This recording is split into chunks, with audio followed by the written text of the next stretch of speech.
Good evening and welcome. My name is Miguel Melendez. I'm the Chief Community Engagement Officer at Ibero-American Action League and current member of Rochester City Council. Tonight I'm here in my Ibero hat, and we are joined by the Rochester Citywide Tenants Union for a presentation on tenants' rights. This presentation tonight will be in English. A second presentation will be offered in Spanish next week on March 18th, live here on Facebook at 6 p.m. However, the written information will be provided in both presentations in a bilingual format. We are very excited to share the Facebook Live stage with the Tenants Union, as evictions have become a significant topic of conversation, both in our community and across the country. While there is an eviction moratorium in place due to the pandemic, we know people are struggling with housing-related challenges. This presentation is intended to inform you on your options and what is out there to help you. In the interest of being fair, we also know that landlords are struggling to make ends meet during this pandemic too. Some of the information presented tonight will be aimed at financial assistance to attempt to keep people in their homes or apartments long-term. Following the presentation, there will be an opportunity to take questions from Facebook. While the presentation will be mostly informational, we hope that you will share this widely so that someone in need can be helped by the knowledge. So without further ado, I'd like to introduce Jasmine Regler, who will be the moderator for this, and she will introduce all the presenters. Thank you, Jasmine. Thank you, Miguel. Hello, everyone. My name is Jasmine Regler. I'm an organizer with the Rochester Citywide Tenant Union. And just to echo what Miguel said, I'd like to thank everyone for coming to this joint venture between Ibero and the Rochester Citywide Tenant Union. Before we do start, I just want to give a brief background on the Tenant Union. So we are a tenant power organization, which means we are here to empower the tenants. We are here to teach the tenants about their rights, to hopefully help them form their own tenant associations, so that, because we know when tenants come together, they can use their power to get what they need.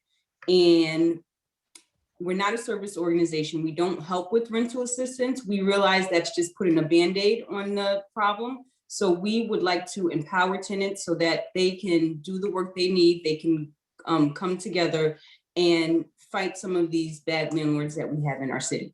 And we're going to be talking about a few different things relating to tenants' rights and to tenant power, and what to do when we have landlords that are being retaliatory. So again, I'd like to thank everyone, and we are going to begin with Liz, and she is going to discuss the two types of evictions that there are. Take it away, Liz. Thank you, Jasmine. I just wanted to let folks know that there's two types of evictions. There's the not for non-payment and for holdovers. But I just so tenants know that they cannot be evicted if there's a certain procedure that a landlord has to take in order to evict a tenant. And that's going to court and getting a court order. If your landlord just places a notice on your door, that's not illegal. That's not a legal eviction. If your landlord changes the locks on you, or he cuts off electric services, that's considered an illegal eviction.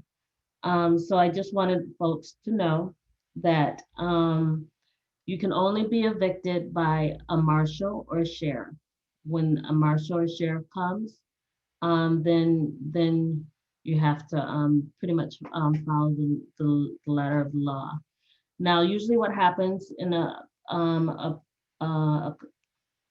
because we've been advocating for tenants' rights in the state, it was originally you got 14 days and you had to be out. Actually, it was 3 days and you had to be out. But now it's you get a 14-day notice for non-payment. And if you're not able to pay and then you have the money, even before you go to court and you present it to the landlord, then it stops your eviction. So just keep that in mind for non-payment. And you can go to the next slide.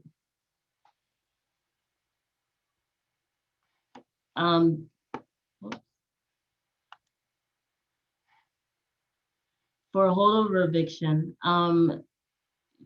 you still the same court process, but it's a harder case to prove. One of the defenses for a holdover eviction is if you have medical conditions and you can't move out right away, and so you can petition the court so you can stay, and he can grant a 30-day allowing you to stay. You can go to the next slide. And so this is talking about the warrant of eviction. This is the process of how how the eviction happens. The warrant of evictions, you have to go to the court system. You get the notice from the sheriff that gives you 14 days to stay. And then after that 14-day period, you can be removed in a 72-hour period if you're not already moved. And it kind of this gives tenants, an opportunity to stay if there's medical conditions. But most of the time, once you've gotten that 14-day notice, you can do an order to show cause if there was other reasons like habitability or other things. So that's a little window of time. Sometimes what often happens with some landlords, they get a little aggressive and they do an unlawful evictions, which I said earlier, by changing the locks, turning off the RG&E, and that's all illegal. And it's a Class A misdemeanor if a landlord does that. Next slide. And I think that's Lisa. Yeah, so Jasmine, you want to take over? Yes, so, well, thank you, Liz, for that. And I just wanted to echo something that Liz did state. There is a process for landlords going to evict. A landlord cannot just put a notice up on your door and say he's going to evict. He has to go through the courts. So if anyone is facing an eviction from their landlord and it's not through the courts, I would say reach out either to Ibero or to the tenant union, because that's where we can help. We are seeing this over and over. Landlords are not taking the right route, and we need to hold them to the fire and make sure they follow the process that's there.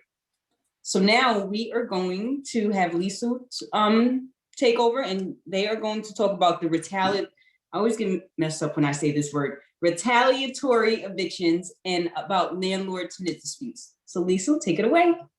Sure. Yeah, thanks, Jasmine and Liz. So Liz was talking about, the two types of evictions, non-payment and holdover evictions. And obviously during the times of COVID and unemployment, non-payment evictions are certainly very common. But when we did a lot of door knocking this past fall to individuals who had eviction warrants signed against them, often what we found was those people had holdover evictions. So their lease had expired and their landlord was trying to evict them. So in a lot of those scenarios, situations that we might see are those retaliatory evictions because a tenant was speaking out about uninhabitable conditions, or they were trying to organize with their neighbors and their landlord found out and didn't want them to do that. Holdover evictions can sometimes be a way to get around the way that a non-payment eviction can be gotten rid of all the way up until you get evicted if you're able to pay that money.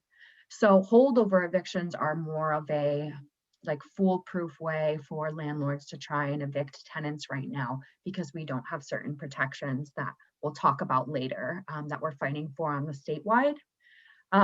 But if, on the next slide, it really dives into the fact that, landlords with that holdover situation that we're talking about, you can't refuse to rent to a tenant because they've been involved in that landlord-tenant dispute. So, you know, if you are organizing your neighbors and then you get served an eviction notice, you should contact a lawyer and you should contact the tenants union because we want to support you through that. So the court process for eviction, again, as Liz and Jasmine reiterated, and as I will reiterate again, if you did not get a court order from a judge for an eviction, it is not a legal eviction. And the court process, you have to serve papers 10 to 17 days before the court date. And one of the things I will note is that a lot of individuals end up evicted in this city because they aren't at their court date. And that's for a variety of reasons. It's not because people are just actively skipping their court date. It's because they don't get the letter. The letter is to a different address. They've already been scared out by the landlord because the landlord put something on the door. So just reiterating it again, that process has to go through the court. And I guess that leads us to our current state. So right now there is an eviction moratorium, the COVID Emergency Eviction and Foreclosure Prevention Act. So it stopped all pending cases for 60 days. This was started in December. So that blanket eviction moratorium lapsed very recently. So that means that eviction cases are starting to be filed again. What we have on our side right now is that there is a hardship declaration form where tenants will be presented in court, and if they complete it anytime before court, it'll adjourn out their case until May 1st or later. So if you are someone who is currently facing eviction and you are you are worried, you can't move because you can't find anything because it's COVID and there's no place to move, then fill out this hardship form and it will protect you until May 1st. And we're going to talk about, again, some more sustainable ways to deal with this crisis because, as was alluded to earlier, so many tenants are behind on rent that it's difficult to imagine any amount of money to be able to rental assistance to be able to deal with something like this. And with that, I will turn it back to Jasmine to introduce our next speaker. Thank you. Sorry, I was trying to get my cat off of me. And one thing I want to echo that Lisa said too, we know landlords are going to be retaliatory. This is why we need tenants to unite together, because one tenant going up against the landlord, we know the landlord's going to have a power. But if it's a unit of property with 10 units, if all those residents get together, they outnumber that landlord. And then the landlord cannot be, they can try to be retaliatory, but it just won't be as effective. So we need tenants to unite together so we can stand up to the landlords, the bad landlords. Not all landlords are bad, but we need tenants to come together so that they are not scared to speak up about the bad conditions that they are living in. So thank you for that, Lisa. So next I am going to turn it over to Alex, and Alex is going to speak on COVID relief funds. And Alex, you can take it away.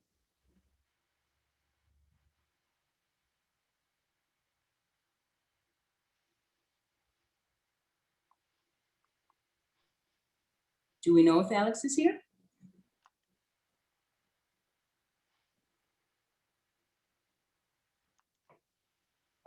See Alex. So Alex doesn't seem to be here right now. We are going to search for him. And in the meantime, we will have Glory speaking on the resources, on resources from Ibero.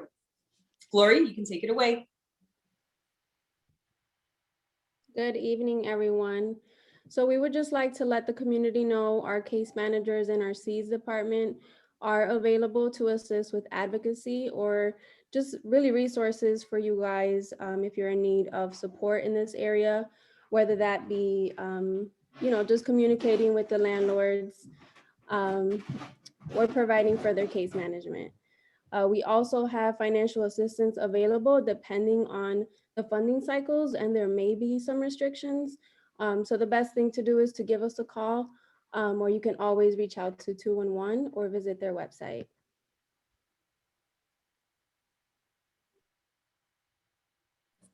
Thank you, Glory.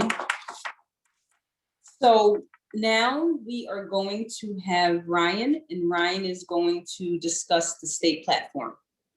And you can take it away, Ryan. Oh, Barbara. You are absolutely right. Thank you for that, Liz. I messed up before Ryan, because Ryan's at the end. We are going to have Barb, I messed up my notes. We are going to have Barb talk about her story. It is such a powerful story and just what can happen when tenants do unite. Take it away, Barb. Hi, everyone. My name is Barbara Rivera, and I'm tenant organizer for the Citywide Tenant Union. I wasn't always an organizer. I was a regular, 9-to-5 job, single mom. I moved into Thurston after I had my daughter, just trying to just restart my life and just do different things. And I remember living there for a while, and my neighbors were knocking on my door and they're just like, hey, we're trying to do a tenant association here. Do you want to join us? Like a lot of people in our community. I was like, no, thank you. I don't want to like people knowing my business and things like that. Like I was very, very shy, just like, no. I remember just walking into this building. It's just like a regular building in the 19th ward. When I first walked in, I didn't really notice that it had issues going on. I didn't know about the landlord. I didn't know about just the neighborhood in general. Hold on. Okay, hold on. Sorry. So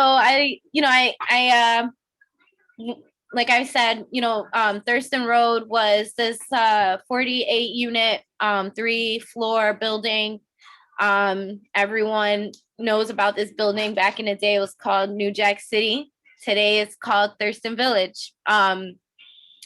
So some tenants got together, Mary Brown, John Lindsay, and Mary Ann Kaleo started the tenant association over there at Thurston. They got together with the Citywide Tenant Union, and they started getting together, sharing their stories about the conditions living in the apartment building.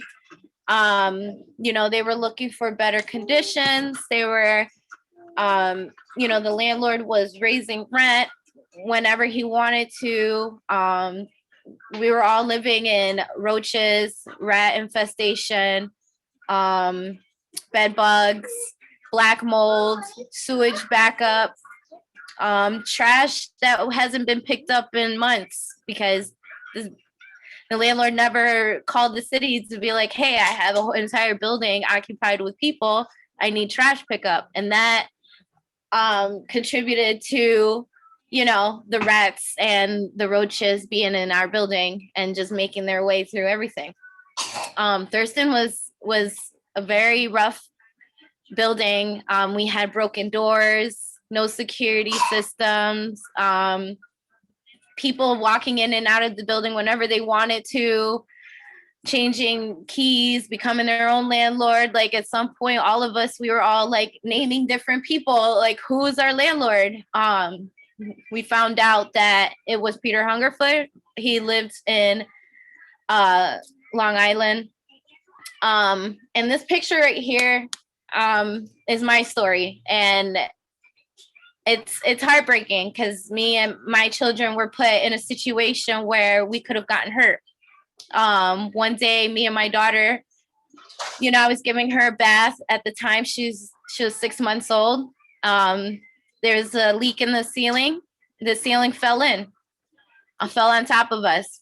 Called the property management. They didn't really care. They turned the phone off. The calls kept going to voicemail. So that was the time where I was like, you know what? I'm going to join my neighbors and I'm going to speak up because now my child's in the way. Someone needs to pay for that. I'm not gonna let that slide. As a mother, I definitely was angry that I couldn't do anything else to protect my children. And there was nothing I couldn't do to just be like, hey, someone needs to pay for this. This isn't fair. A child almost got hurt. So I joined the tenant association with Thurston, and it was the best thing I did. There, I learned community. I learned what it was like to have real neighbors and real people on your side to fight for you the same way you would fight for them. We went on a 6-month rent strike. We fought every day with our landlord. We fought every day with the city. We fought every day to keep our home and to keep us inside that building, to make sure that that man and whoever was working with him paid for everything that they put us through. Because as human beings, we shouldn't have to live like that. And we shouldn't be afraid to speak up either, even though a landlord will retaliate, but that's only because they're afraid. They don't like it when tenants speak up. They hate it, actually. They'll do anything in their power to keep you quiet. And when I joined the tenant union, they showed me that my voice is bigger than anything I've ever felt in my life. And I'm so glad to be a part of this. And we fought for everything. We got good cause evictions. We got a local property management to take over Thurston. They turned it around, moved the tenants out, renovated the building for almost an entire year, moved us back. And when we moved back, it was like emotional. All my neighbors came back. We were all excited to be together again in a building that we fought together for. And it was powerful and it was beautiful because we were just so happy. We saw it go through renovations. They let us walk in with hard hats and we took pictures, and we were just so excited because we fought for that. These are voices that literally were like, you know what, I had enough. And it wasn't like people my age. These are like older folks. People are in their 50s and 60s, people who have been living in the neighborhood longer than I've been alive. And it was wonderful to fight with them, to fight for our home, to tell a landlord that you can't treat us like that. We can't live like this. People are sick. You want rent, but how are you telling us you want rent money, but you are making us live in horrible conditions where with black mold, we're developing breathing problems. We have lead in the paint. Children eat that. That's damaging to their health. We have roaches, bed bugs. These are things that can be damaging to our health. And it's horrible to know that these are people who own our properties that tell us that we have to live like that, but I guarantee they do not live like that themselves in their homes. I guarantee that when you step foot in their homes, it's immaculate, beautiful. Gotta take your shoes off at the door. I want that for me and my children. And we fought for that, and we did that. And I'm very, very proud of Thurston. You can go over there now and you can just see the difference. It's lit up, it's safe, it's secure, it's clean. The tenants hang out and sit outside. It's summertime, it's getting warm. People are outside all summer, every day. Last year, people were excited to be there. They were just happy. It's amazing. We have on-site, laundry, things that we would have to load totes and carry it up the street to do laundry. Now we're able to do that in our homes. We don't have to worry about roaches climbing out of holes in the walls and getting on our countertops because it was taken care of. Like, people showed us that they actually cared about our well-being, our voices, our suffering, and they came in and took care of it. That's what real landlords and property management do. They don't put Band-Aids over things.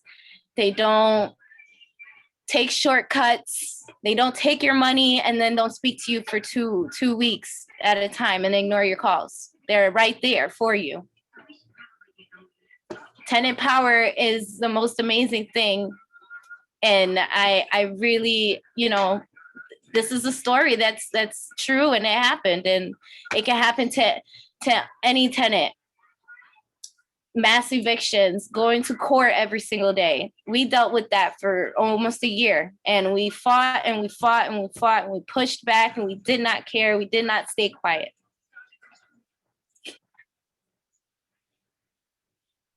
Thank you, Barb, for your story. And that highlights what happens when tenants do unite. It does seem like Barb said, it seems scary at first, but there is such a beneficial outcome when tenants do unite together. So thank you for that, Barb. And next we are going to have Ryan speak on the state platform.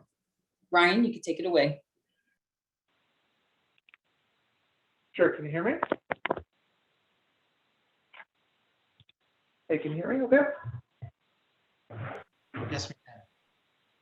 Yeah, so thanks for sharing that, Barbara. So just to build on what the folks have said, you know, a big part of what the tenant union is working with individual tenants and referring them to, you know, partnering with service organization, making sure they get the education of know their rights and their resources, offering tenants the ability to organize so they have the strength in numbers to right the wrongs of horrible situations they're living under and have the power to actually get repairs and live in better conditions.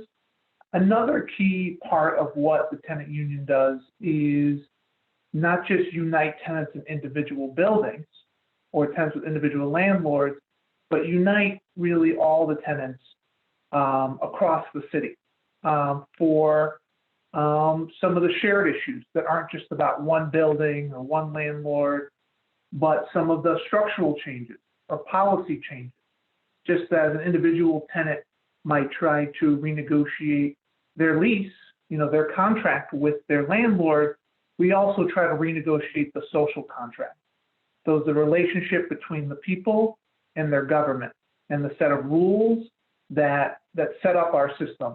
As people have talked about today, there are a set of rules that create these systems but through the court system, and some of these rules work well and some of them don't, right? And some of them have been around for a long time, but none of them are inevitable, right? Much of this system has been built on decades recently, but centuries of racism and injustice.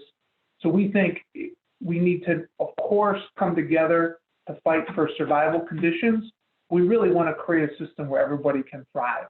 So for us, it's very important to also identify and change basic policies that allow tenants to live in stable, safe conditions and also have more power over their own housing as well. So just going to identify a couple key legislative items. In this case, it's on the state level. You know, we mostly focus on making changes on the local and state level, sometimes on the federal.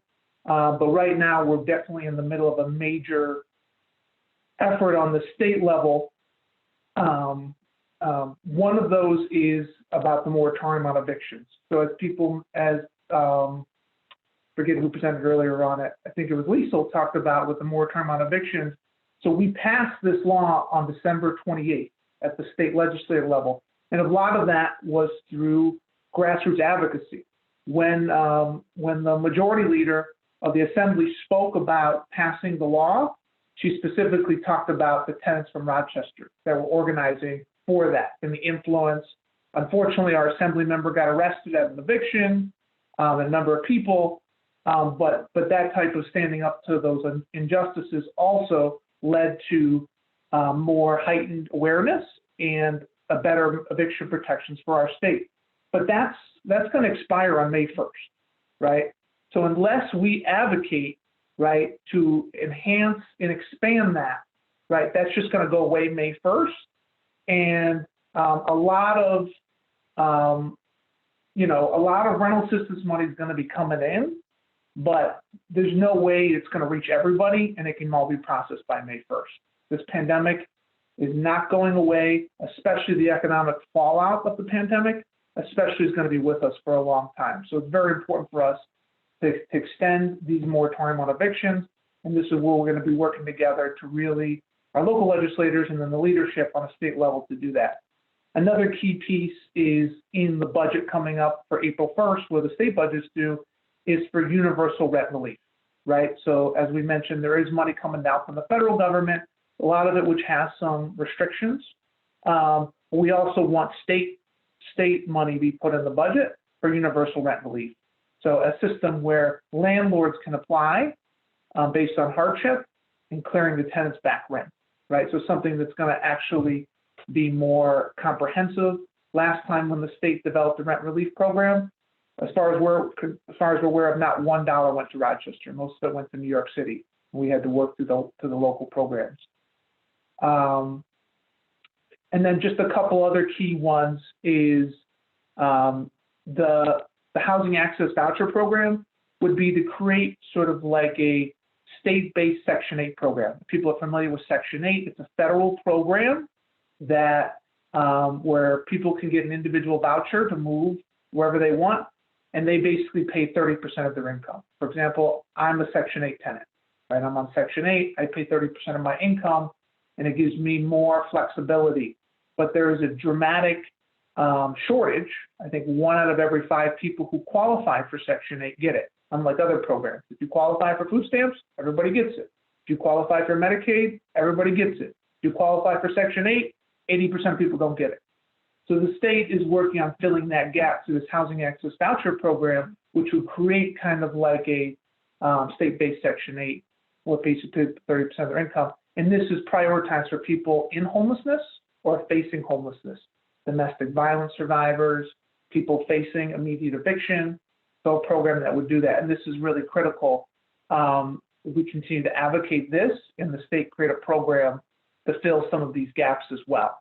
Another big one, which was mentioned earlier, is that in our current system, an end around evictions for landlords trying to get tenants out for not such good reasons is the idea of there's these no-cause evictions. People gave examples of that through holdover. So it's just to create a system of good cause eviction, something that could be implemented on a local or state level. But it's basically to say, if you're going to evict someone, just have a reason to do that, right? So the idea is the tenants automatically having a right of stability in their housing, but if they're going to be removed through the coercive power of the state, right? So if a landlord's going to go to court to potentially physically remove somebody, which is a very serious thing, upend somebody's life and all of their housing, that they at least have a reason. As we've talked about, non-payment is already a system that's well established, evictions, but to say that it's got to be for an actual reason, such as disturbing other tenants or causing actual issues in the apartments or something of that sort, but a specific set of reasons, as opposed to massive rent increases or retaliation for enforcing your legal rights, which unfortunately is all too common. And really the biggest piece is that most tenants actually never report their issues because for the ultimate fear of eviction, because they know that there is a basic sense of almost existential instability, right? That if I call code enforcement, I could be getting a 30-day notice on my door within the next 7 days. And nobody should have to live like that. No family should have to be in a situation where they feel like if I enforce my legal rights, I could lose everything, right? And that's what good cause eviction would do, is just create that basic sense of stability. There still would be a clear eviction process that could happen, but according to certain rules and regulations. And here we also have on here as well as the Best in Our New York Act, which is basically a major effort that includes housing, but really across all of to have an equitable state budget. And this is to increase the state revenue by $50 billion through progressive taxes, right? So this is a program that doesn't put any additional taxes on regular working class folks, but major taxes on billionaires, millionaires, Wall Street transactions, those type of things. So it's a major package to say, because whenever anybody says, well, yeah, it'd be great to have people to have housing, it'd be great people to have healthcare, to have education, but how are you going to pay for it? Well, this is very specific ways of how we can pay for it. And many members of our local state delegation have signed on to this and supported this, but we really need to build a strong consensus and send that to the leadership in our legislature as well. I see here there's a question from Facebook.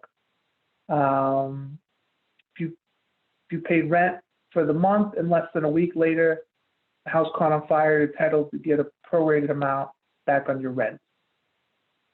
Okay. I think that's a general tenants' rights question.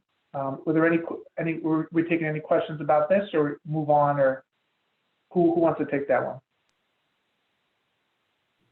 I think Robert can take it. I mean, but we give it back to Jasmine. Okay, Oh, yeah, cool. I was gonna say, yeah, same thing Ryan said. Does anyone want to answer that question? Robert, if you're willing, that would be great. Yeah, I've been queued up. Hi, everyone. I'm Robert Vitale. I'm a supervising attorney at Legal Assistance of West New York. I supervise a unit, our housing unit here at Law New York. That question is, like with a lot of legal questions when you're speaking with an attorney, it depends. And as I'm reading it, the first thought that comes to mind is who is responsible for the fire? If the tenant who's seeking the rent back is deemed responsible for the fire, then it would be probably far-fetched, at least in the court of law, to be awarded back the a prorated portion. Oftentimes when we're dealing with fire cases, we're talking about cases where there's a dispute as to who's the cause of the fire. And under those circumstances, we reach out to the fire department to see if a report's been generated and we can get access to that report and better advise our clients, not only about the prorated rent, but what obligations a landlord might have towards the tenant for expenses moving forward. And if it's deemed the landlord or faulty wiring or what have you is at fault, then that tenant may be eligible for compensation or to seek compensation for room and boarding, food loss, property loss, etc. So I think the call to question depends on who is responsible. If it is the landlord's deemed responsible, not only a prorated portion would be a credible claim to request compensation from the tenant, but also those future expenses that are incurred by the tenant. Thank you, Robert. Miguel, did you want to cover some of additional resources that there are? Sure, I'll jump in just for a moment. I know that in the past, for the public, there's been some eviction prevention resources here in Rochester through various organizations. And I think Gloria mentioned earlier, you would call 211 for those resources. We're anticipating that at some point in the near future, there'll be a second round of eviction prevention resources, probably by around April 1st. So that process is still in fluid and in motion, but you would call 211, and this is all COVID related. So you'd have to prove that, COVID was part of the reason that you're behind in back rent. But once you go through that process, you're able to receive, or your landlord would be able to receive resources from, I think the pass-through is through the county. So various organizations, Ibero has done it in the past, but others like Catholic Family Center and others have also had these dollars as pass-through. And the goal is to get as much of this directly to landlords and tenants to ensure that they're not evicted. And we're hoping that as we continue in this COVID journey, hopefully we get to a better place soon.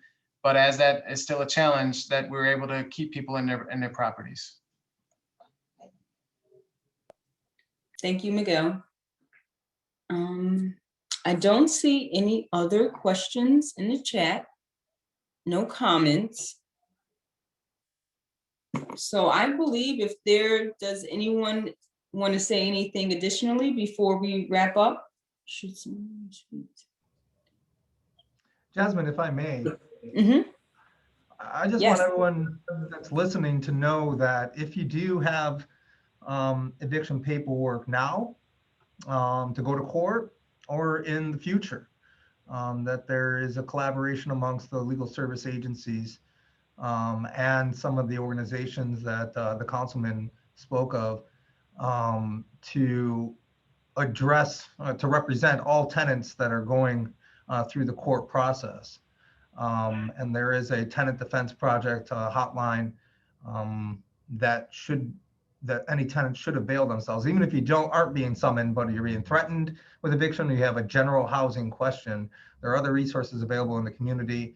My friends here with the Citywide Tenants Union are invaluable resource, but there's also attorneys that are already working to try to address those needs, hopefully ward off future legal action, or to fight for tenants with current legal action. So I want to make sure that all folks who are listening realize that there is legal help available as well. Thank you. Robert, can you briefly explain who the Tenant Defense Project will help? Like, under what circumstances can someone call? I don't want to limit it. Anyone who has an issue. Now, there's a varying amount of grants that are available that we have received to try to assist folks who are under below a certain financial threshold, but we're not necessarily beholden to that to assist people. So I don't want people to feel limited about reaching out. Reach out. If we go through the process and for some reason you're not eligible for one reason or another, there are avenues to get to me. A lot of folks here and other attorneys that we work with, a lot of folks here know how to manage that, but call first. We'll get through the red tape, so to speak, on the back end. Thank you, Robert, for that. So does anyone want to say anything else additionally before we wrap up?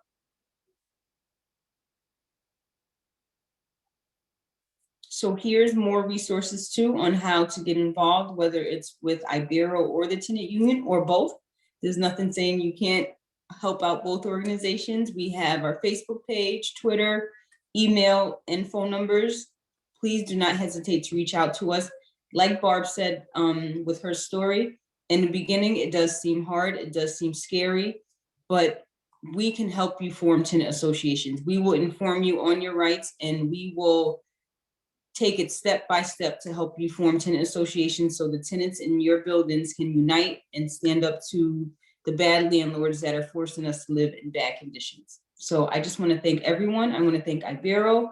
I want to thank for everyone watching on this presentation. And like Miguel said, and if you can reiterate, there is going to be a Spanish presentation when? Yes, it will be next Thursday, March 18th, same time, same place, 6 o'clock here, right on Facebook Live. So yes, everyone, please come to that also. And I just want to again thank everyone for coming to this presentation, and any questions or comments that you have additionally, email either Ibero or the Citywide Tenant Union. And on that note, I want to wish everyone a good night. And Liz, you look like you're going to say something. I was wondering if you could talk a little bit about the town hall meeting with Demond Meeks a little. That's coming. You want me to? Yes, if you could. Okay. So tomorrow, is it 6 o'clock, Liz? I'm getting all these times mixed up. I believe it is 6.